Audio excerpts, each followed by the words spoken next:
80টা কেন্দ্র তো মোটাল কেন্দ্র তো 80টা, আগে ছিল 50টা 60টা। 80টা কেন্দ্রের মধ্যে ধরেন 70টাই ঝুঁকিপূর্ণ, 70টাই ঝুঁকিপূর্ণ। কথা বুঝে আসে? এই মনোহরগঞ্জের মধ্যে এমন কোনো লোক বলতে পারবো না জাকির হোসেন জাকির কারো প্রতি জুলুম করেছে।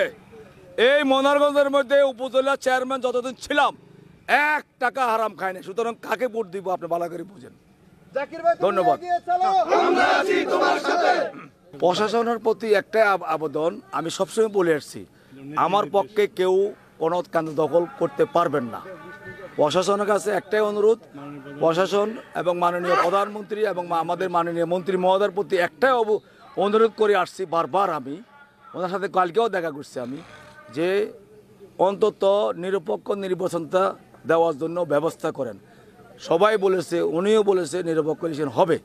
সুতরাং আমার একটাই আবেদন থাকবো, প্রশাসন সকল কর্মকর্তা বিন্দু যারা দায়িত্ব থাকবেন যেন নিরপেক্ষ ভোটের জন্য তারা কি কাজ করে, এটাই আমার আবেদন।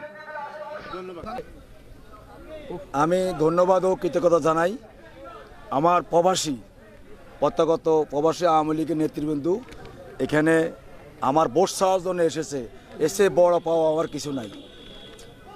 আপনি সাংবাদিক ভাই, আপনি জানেন এই মনোহরগঞ্জে এখন বর্তমানে যে আমরা কয়জন প্রার্থী আছি, কোন প্রার্থী এগিয়ে আছে।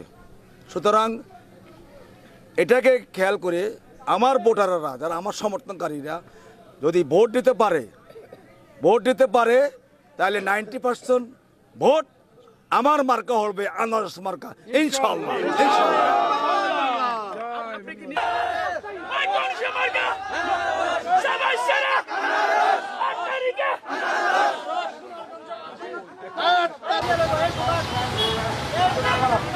যান